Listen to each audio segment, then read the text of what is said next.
Nasa linya po ng ating komunikasyon ngayong umaga via Zoom si Colonel Michael Aquino, tagapagsalita po ng 2nd Infantry Division. Colonel, magandang umaga po. Jade at Admar po ang inyong makakasama. Maraming salamat po sa inyong oras. Magandang umaga po sa inyo, Sir Jade and Akmar. Magandang umaga sa inyo mga tagapanood. Opo. Colonel, ano ho bang update dito sa nangyaring engkwentro dyan po sa Occidental Mindoro, particular na po sa Barangay Cabacao, Abra de Ilog? Ilan ho ba yung mga naitalang mga nasawi o casualty po nito? At may mga civilian ho ba na naitala pong damay dito po sa bakbakan dyan po sa Occidental Mindoro? Magandang umaga ulit. So far, wala pa naman tayong nakikita na nadagdag na nasawi, no? At napabalita na nga na may isang batang NPA yung na nasawi na si Jerlyn. Initially, hindi pa tayo masyadong nagsasabi ng mga additional information about that kasi when the event happened, the second ID or the Philippine Army tried to coordinate, communicate with the family, and they requested for privacy, and we will respect that, kahapon in fact, so tuloy pa rin ang operation ng ating mga tropa doon. In fact, kahapon nakita doon sa encounter area, kasi kung nakita nyo sa social media yung encounter site, yung pinagkampuhan nila, talagang liblib siya, may mga bato. And then lately kahapon mayroon silang na-discover yung tropa natin na additional M16 rifles sa mga magazine. Patuloy ito, ito ay nagpapatunay, na talagang ang presensya ng mga armadong grupo ay doon talaga sa area ay nagbigay ng imminent danger ika nga sa mga katutubo, sa mga magsasaka at sa mamayan doon sa Abra de Ilog, So yun ang isa update natin, patuloy pa rin ang operasyon natin at even yung mga communities, yung communities natin, in fact, nagbigay sila ng mga statement na denouncing. Kinukundina nila yung ginawa ng CPP-NPA NDF doon sa area, Kasi alam mo naman natin na pag may mga encounter na to, talagang ang naratibo ng kalaban. Mapansin nyo nga ngayon, sa social media, naglabasan yung kanilang mga kaalyado. Ibig sabihin, talaga nasaktan sila, doon sa enkwentro na yun. So naglabasan, dinideny, ginagawang na yung ginawa daw na enkwentro, operation military ay wala daw sa isay na violation daw, So ang daming naglabasan ngayon at balita nga namin nandun sa area, pati yung kanilang kaalyado, yung Karapatan, Karapatan, nag-attempt na magpunta doon sa kausapin yung mga barangay, yung barangay chairman, yung IPMR, even yung simbahan, in-attempt ng Karapatan na kausapin. Pero yung simbahan, yung barangay council mismo at yung IPMR, yung mga katutubo, grupo ng katutubo, ay pinalayas, yung mga Karapatan doon sa area, It only shows, na talagang yung mga tao natin ngayon, yung community natin, talagang alam na nila na itong mga tao na to talaga sila yung nagdudulot ng mga kalokohan doon sa ating mga komunidad. Opo. Colonel, maaari ho ba ninyo kaming isalarawan po ninyo yung nangyari kung paano po nagsimula yung sunod-sunod na enkwentro dyan sa lugar na yan? Okay. So as early as December 21, siyempre, alam mo naman natin, initially, they declared, sabi nga nila, ng unilateral ceasefire. Pero hindi natin kinagat yun kasi alam naman natin na every time na declare ng ceasefire na yan, ginagamit nila yan para makapagpalakas uli, makapag-gather ng armas, makapag-train, which is yun ang ginagawa nila doon, Yun ang ginagawa nila doon sa area nung nakapag-enkwentro tayo. Kasi nung 31, nag-declare sila ng ceasefire before that, tapos 31, nakadiscover tayo ng mga IEDs. Can you imagine? Mga granada. Can you imagine na pag hindi natin nasamsam to mga IED na to, ilang buhay, ilang inosenteng buhay ang pwedeng madamay, nang dahil sa mga IED na to. So that's December 31. Yung mga komunidad natin, yung ating mga mamamayan, concerned citizens, nakita nila ang presensya ng mga armadong grupo Mahahaba yung armas, no? Mga backpack, na andun sila. So kung ikaw ordinaryong civilian, makakita ka ng armado. Hindi ka sanay na makakita ng gano'n. Makita ka ng armado. Long firearms, ika nga. Ano ang mafe-fear mo? So feeling ng civilian na nagsumbong sa ating mga tropa ay na-terrorize siya. No? That in itself, no, it's actionable intelligence. No? Pinrasis ng ating brigade. So kailangan aksyonan natin to. No? Kasi mayroong presence ng imminent danger doon sa komunidad, no? So, because of that information, inaksyonan ng ating 203rd Brigade at yun nga, no? Lasis na umaga, no? Binulaga tayo ng mga malalakas na kalibre ng long firearms, no? May pumutok na IED, may na-wounded tayong 2 tropa, no? Doon na nag-start yung series ng encounters natin. To protect our troops, no? Kasi mahirap yung terrain, no? Nag-conduct tayo ng guided close air support operations based on sa existing rules of engagement ng ating Sandang Lakas ng Pilipinas. Opo. No? So, doon, in a nutshell, ay ang inkwentro na nangyari sa Abra de Ilog. Opo, yung putok ay nagmumula po doon sa grupo po ng mga rebelding grupo. Yun po nang nauna. Tama yun. So habang papalapit yung mga tropa natin, ay talagang binulaga sila ng napakalakas na suppressive fire na nanggagaling sa long firearms ng direksyon ng kinaroonan, no? Yung kampong pinagkonsolidahan ng mga kalaban, no? In fact, kung tingnan nga natin, na-wounded nga yung 2 tropa natin, no? Na-wounded yung 2 tropa natin, no? So ganun kalakas yung pwersa nandun na na-discovery ng mga tropa natin. Opo. Sa tansya po ninyo, Colonel, gaano ho karami itong mga rebelding grupo na nandyan yung panahon na nagkiinkwentro po kayo? Sobra 20, more or less. No? Kasi ang nasa ano natin nasa listahan natin mga 17 pa more or less mga 20, no? Tapos siyempre may mga bagong recruit sila. Nakita naman natin yung mga bagong recruit nila. Tinitrain nila 'yon. Yung mga bagong recruit nila, no? So, ilan 'yon yung discovery natin? More than 5 yung discovery natin. So, more or less mga 20 to 30 yung presensya, yung strength ng mga armadong grupo doon sa area. Opo. Pero alarming ho ba itong nangyari? Kumbaga, yung presensya pa rin po ng NPA ay malakas pa rin po sa lugar? Hindi naman, no? Manageable naman ang situation, pero kung titingnan mo kasi nung December 26, anniversary nila yun Kaya sila nag-declare ng unilateral ceasefire para makapag-conduct silang anniversary. Pero hindi kinagat ng AFP. Kasi ulitin ko, ang ceasefire talaga ay ginagamit nila para makapag-consolidate sila, no? So, hindi sila nakapag-conduct, kaya minabuti nila na mag-create ng activity doon sa New Year mismo, no? New Year mismo. So, yun ang activity nila. Kaya kung titingnan mo, yung mga nagpunta doon na mga tao, hindi lang na yung tropa nila na andun sa Mindoro. Galing din sa ibang areas. Kasi ang Mindoro kasi, kung tinan parang last bastion yan malaki yung area, bulbundukin pa. So, mayroon pa silang space para mapaglaruan, no? Mapaglaruan dyan sa Mindoro. Kaya, yung panahon na yon, nag-consolidate sila, no? Pero kung tatanungin mo na alarming, very manageable, no? The 203rd Brigade making a headway in protecting the peace in the area. Yun nga lang, syempre, determinado rin itong mga NPA, no? Itong mga terorista na to, no? So, gagawa talaga sila lahat ng paraan para makapagkandak ng mga aktibidades na ganyan para palakasin pa yung kanilang dwindling na organization. Opo. At ngayon, ang naratibo naman po ng grupong Karapatan, kayo yung may kasalanan sa engkwentrong ito. Colonel, alin ho ba yung specific na sinabi po nilang masasabi po nating mapanlin lang at hindi po talaga totoo?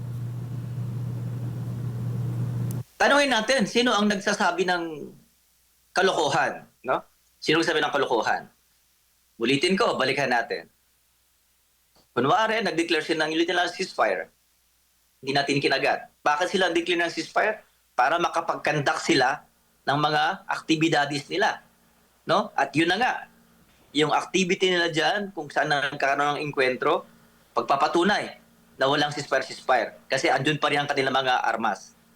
December 31, nakunan natin sila ng mga IEDs na napakarami dyan sa Mindoro Occidental. May ceasefire ba yan? Human rights violation, sabi nila. Ano ang ginagawa ng mga ini, even yung mga kabataan natin dyan? New Year, naka-break na lahat yung mga kabataan. Yung mga anak natin, nagbe-break na. Nasa bahay nila, nasa magulang. Kasi break, New Year's break. Bakit andyan sila? Anong ginagawa nila dyan? Sasabihin nila, researcher, anong ni-research ng mga bata yan dyan? Ng mga bata na, yan, dyan sa area. Sabi nila, ano ba yung propaganda nila? Human rights violation daw. Overkill daw. Oh. Ang ginawa ng AFP na close air support, unang-una ay guided. Mayroon tayong tropa doon na nagdadirect ng mga target. Based on sa report, walang nadamay na inosenteng civilian doon sa area. Sabi nila, bakit pag ginamitan daw natin ng helicopters? Natural. Gagamitin talaga ng Army ang kanilang mga arsenal na pwede nilang gamitin. Among them, yung close air support kasi nasa doktrina yan ng Army.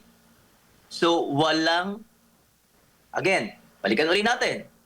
Yung operation na to ay tinimbre ng isang concerned citizen na na-threaten ng isang imminent danger. Bakit mayroon bang presensya ng mga armadong grupo na napakalakas ng kanilang ng kalibre ng kanilang mga baril doon? So, with this statement, dito nyo makikita na ubod talaga ng kasinungalingan ang mga organisasyon. Kumpirmado po ba na miyembro ng Kabataan Party List yung isang kabataan na napatay dyan nga po sa operasyon po sa pagitan ng NPA at militar, considering humihingi ng hustisya din, yung mismong Kabataan Party List? Alam mo, hindi na natin dapat i-confirm kasi sila na mismo talaga yung nag-confirm. No? Tapos, very vocal din yung bata na namatay. Kitang-kita sa kanyang Facebook page na membro siya ng General Secretariat ng Kabataan Party List. At hindi rin kaya hindi katakataka na minumubilis lahat nilang kanilang machinery. Most of them online, no? Kasi nga talagang titingnan natin nasaktan sila sa nangyari na to. Nakakalungkot man isipin na mayroong na namang isang kabataan na namatay nang dahil sa naloko siya ng organization na sa tingin niya ay tutulong sa kanya bagkus ay nagpahamak sa kanya, no? Kaya kung titingnan mo yung statement ng kanilang representative na talagang kinukundina, kunwari kinukundina. Pero kung ibubusisiin natin yan ay talagang organisadong gawain para i-discredit yung ating operating forces kasi nga namatayan sila ng isang miyembro na sila mismo ang nagpahintulot na mapunta sa armadong grupo. No? Opo. Again, sila mismo ang nag-confirm na miyembro nila ang yung namatay, no? Si Jerlyn Doydura. Opo, at isa nga sa again, mga katanungan po dyan. Kitang-kita natin. Opo, Colonel, yung katanungan nga, holiday season, anong ginagawa ng bata dyan? Taga dyan po ba siya sa lugar, Colonel? Hindi, taga dito sa Luzon yung bata. Taga dito, based on information, dito sa may area ng Southern Tagalog. At doon siya tumutuloy dito sa may Paco area. Sa kanyang relative, no? Sa kanyang relative, no? At based doon sa information na nag-gather din natin na last na contact daw doon sa bata ay 24 December at ang sabi niya, hindi siya makokontak sa panahon na itong yung sinabi niya hanggang yung New Year, 24 to New Year, na hindi raw talaga siya makokontak. Okay? So alam natin na yung bata talagang hindi aksidente yung pagpunta nila doon sa area.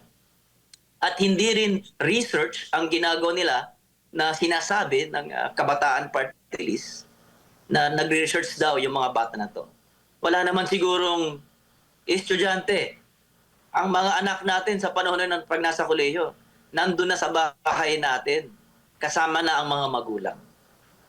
So again, sila ang nag-confirm mismo na membro nila ang namatay na NPA doon sa area. Opo, sa kabila po ng mga ebidensya, mga sirkumstansya po mula noon at hanggang ngayon mariin pa rin nilang or maitatanggi pa ba ng Kabataan Party List yung connection po nila dito po sa NPA kasi matagal na nating naririnig na yung party list na yan, yung grupo na yan ng kabataan ay siyang nag-uudyok, nangihimok, nang re-recruit ng mga kabataan at kalaunan po ay mamundok, Colonel.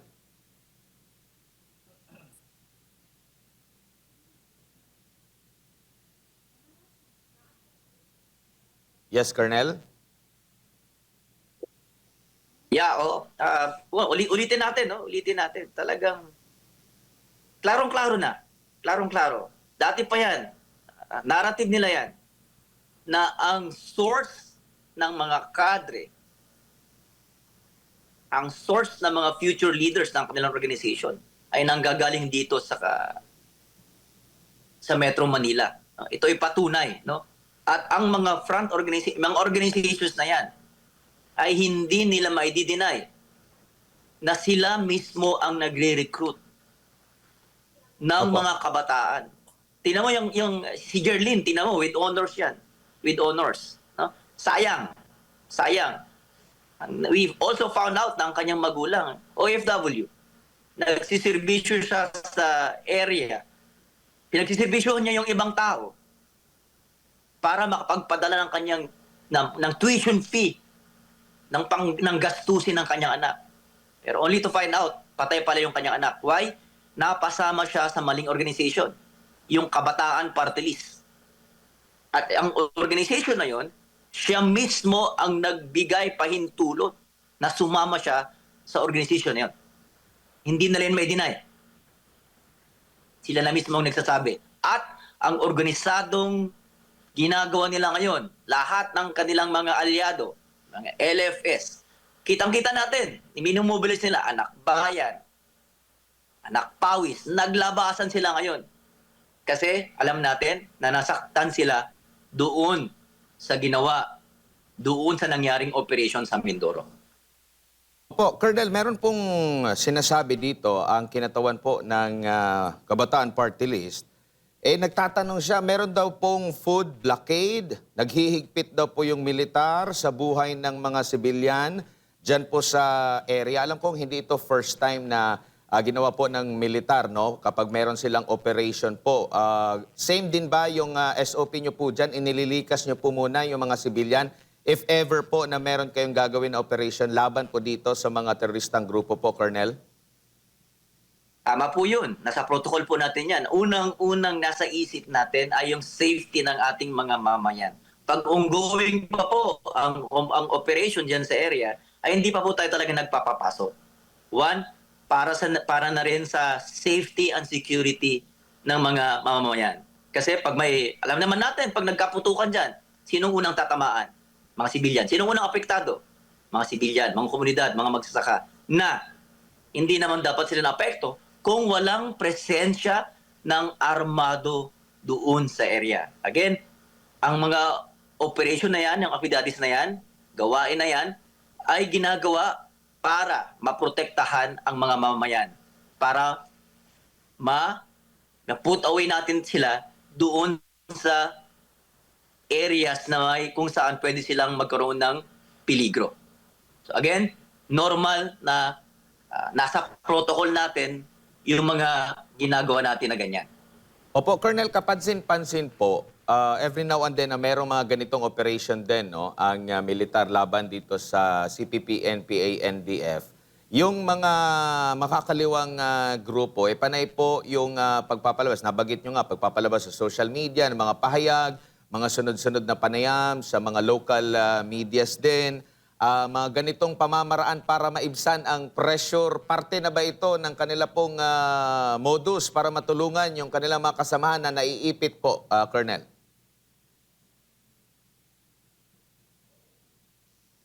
Paulit-ulit po nilang ginagawa yan. At kaya nga kung titingnan mo yung kanilang mga post social media, binabash na sila ng mga netizens kasi klarong-klaro ang kanilang ginagawa. Pag may inkwentro, para matanggal yung pressure sa kanilang mga tropa na andun sa kabundukan, gumagawa sila ng mga aktibidades. Katulad ngayon, ang ginagawa nila. Nabalitaan natin na yung kanilang grupo, yung isa sa mga grupo nila, yung Karapatan, no? Nagpunta doon sa barangay, nagpunta doon sa mga katutubo natin, yung IPMR natin. Even sa simbahan, pinuntan nila. Pero anong ginawa ng simbahan? Anong ginawa ng barangay council? Sila mismo ang nagkondina ng presensya ng Karapatan doon sa area. Bakit? Alam nila. Alam na ng mga mamayan, alam na ng mga katutubo natin na itong grupo na to, iisa lang sila. At ginagawa ito para matanggal ang pressure doon sa mga NPA, sa mga teroristang NPA na nag-operate doon sa area. Opo, sa kasalukuyan po, sir, ay ano na po yung operation natin laban sa kanila? Ano pa rin po ba? Kumbaga, nakakordon, bawal pa po bang puntahan na yung area mismo ng ating mga kababayang inilikas? Ano na po yung current situation po sa lugar? Normal yan, no? Normal. Talagang bago yan papasukin ng mga military, ng army natin, ang mga mamayan natin dyan sa area, sinisigurado na wala na yung threat, no? Wala na yung presensya ng mga masasamang grupo katulad ng teroristang NPA, no? Nabulabog kasi sila, ngayon naka-splinter sila, no? Naka-splinter sila. So iniiwasan natin na makipag-blend sila sa mga mamayan. Una, kasi siyempre pag nakipag-blend na yung mga yan, hindi natin maiwasan, no? May mga crossfire naman dyan, no? So that will put the communities in danger.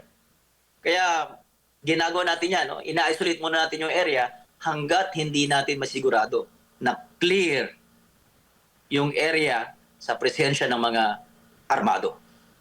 Opo, Colonel, yung mga miyembro pong natitirang miyembro ng NPA na nakasagupa po, maaari nyo po bang ma-identify sila kung sila ba ay mga kabataan or mga adult o halo, karamihan ba, kalalakihan, may mga kababaihan ba maliban doon sa napatay na isang miyembro? Alam nyo, yung grupo na to, no, ang leader nila si Floro, no? Ito si Floro, siguro kabatch pa ito ni Joe Masison, matanda na to, no? Si Floro. At siyempre, tumatanda na yung kanilang hanay. Kailangan nila ng mga bata. Kailangan nila ng mga batang kadre. That brings in yung ating mga bagong salta, yung mga kabataan na andyan sa area. Kasi tumatanda na sila.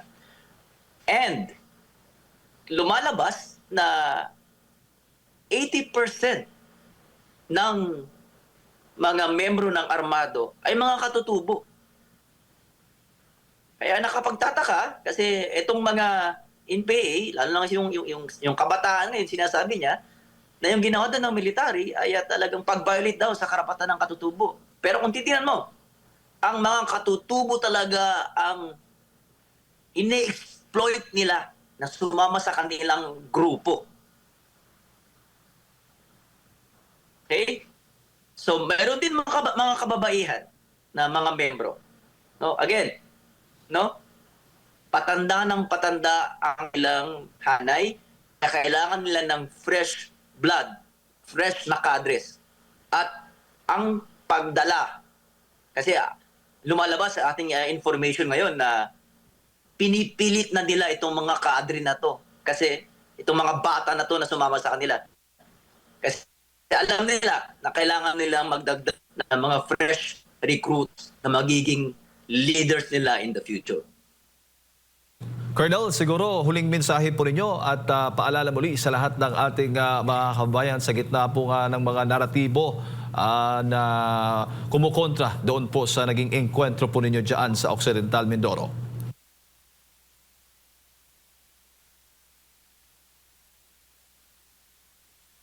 Kaya, unang-una, sabihin natin na hindi natutuwa ang Sandatang Lakas ng Pilipinas, ang Army, sa nangyari. Isa na namang inosenteng future leader ng ating bansa ang namatay. Isa na namang magulang OFW ang nalagasan, ngayon ay umiiyak. Sa mga kabataan natin, wag na kayong magpaloko sa mga organization na to sa inyong paaralan. Alam naman natin na mayroong ongoing recruitment sa mga paaralan. Tignan yung mabuti. Yung mga nagpo-post ngayon, nagko-condemn ng operation natin dyan sa Mindoro, sila na yung mga organization na nagre-recruit sa inyo. Pangalawa, para sa mga magulang, tignan natin ang mga organization na sinasamahan ng ating mga anak maging mapanuri. Ayaw natin na isa na namang magulang, isa na namang nanay, tatay ang iiyak kasi nawalan siya ng anak kasi na-recruit ng NPA. Tatlo, sa lehiutibo sana, sa Senate o sa Congress, sana tulungan nyo ang ating gobyerno, tulungan nyo ang ating mga magulang, tulungan nyo ang ating mga anak. Sana makapagpasa tayo ng batas banning the presence of these organizations blatantly recruiting the youth, the future of the Filipino into an organization that will derail the future of this country. Again, galing sa second ID, hindi po titigil ang ating organization habang hindi po natin nauubos ang threat na dulot ng teroristang NPA sa ating mga kanayunan, sa ating mga kababayan. Maraming salamat.